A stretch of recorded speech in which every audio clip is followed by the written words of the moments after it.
Bonjour, hello, Annie, Wache. Je m'appelle Erin Pelletier, je suis un médecin de famille et je m'intéresse particulièrement au cancer.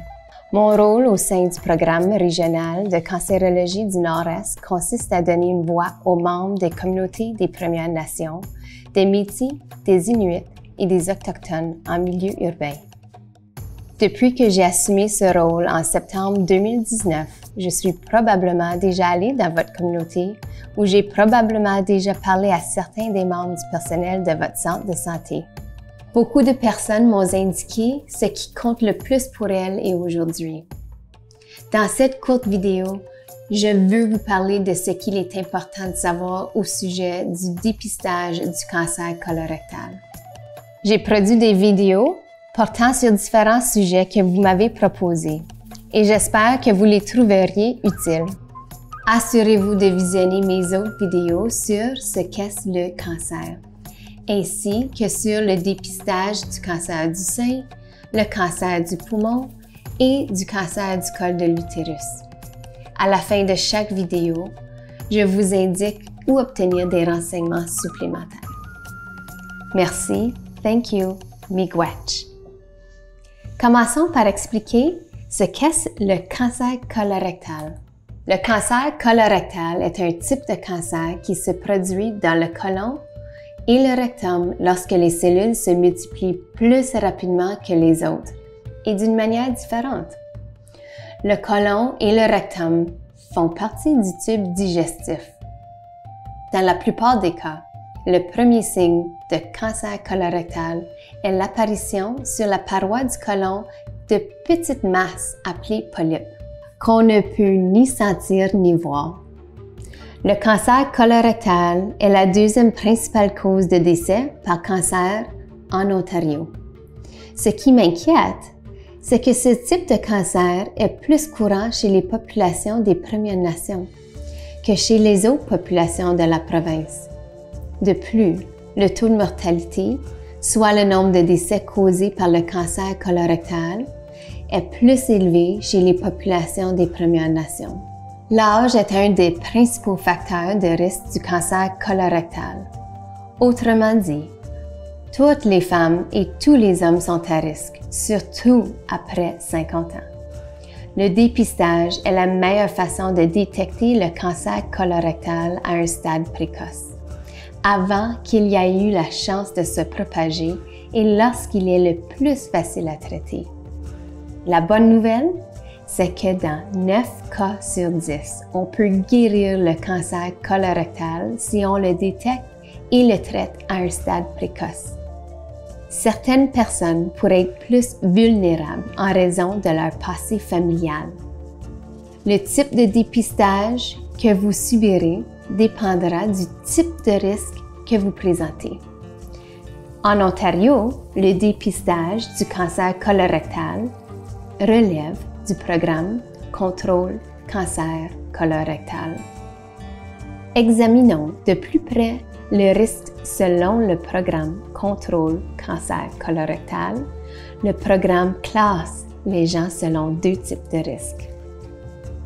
Vous présentez un risque moyen si vous avez entre 50 et 74 ans et aucun membre de votre famille au premier degré n'a reçu un diagnostic du cancer colorectal. Les personnes suivantes sont considérées comme des membres de la famille au premier degré: parents, frères, sœurs ou enfants. Les personnes qui présentent un risque moyen devraient subir un test de dépistage tous les 2 ans.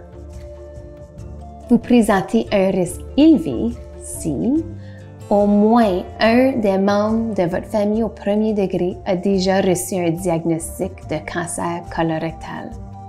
Si vous présentez un risque élevé, vous devriez subir votre premier test de dépistage à 50 ans ou lorsque vous avez 10 ans de moins que le membre de votre famille au moment où il a reçu un diagnostic de cancer colorectal, selon la première de ces éventualités.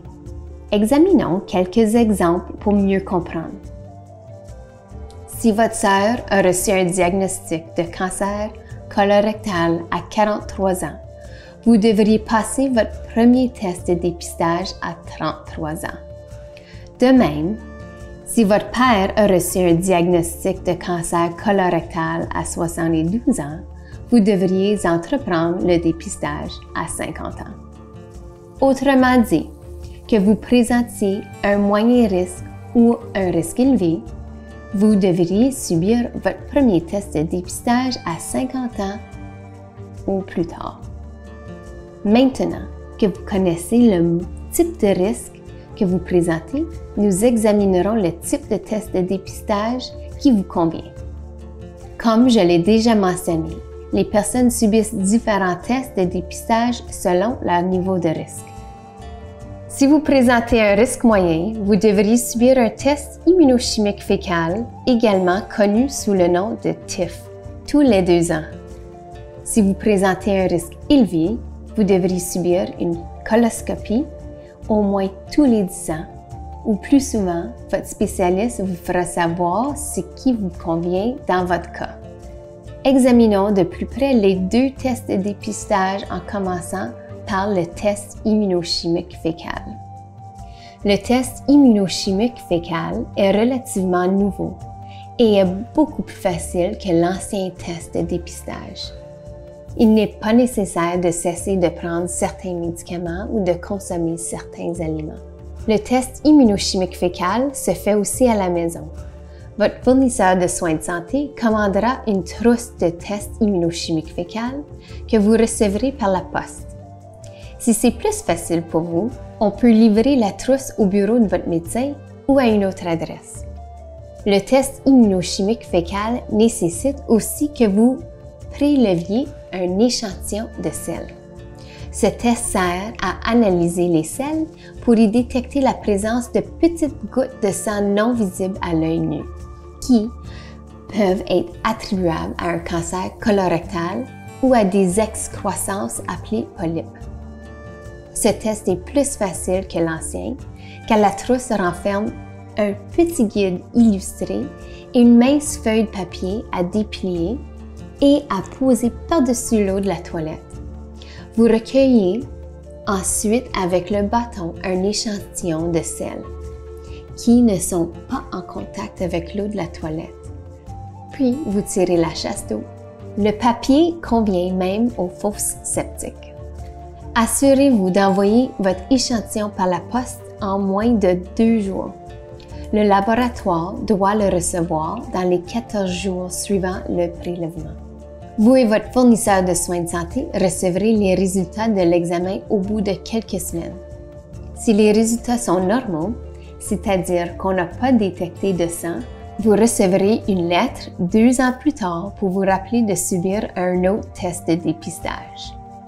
Si les résultats sont anormaux, votre fournisseur de soins de santé vous prescrira une coloscopie.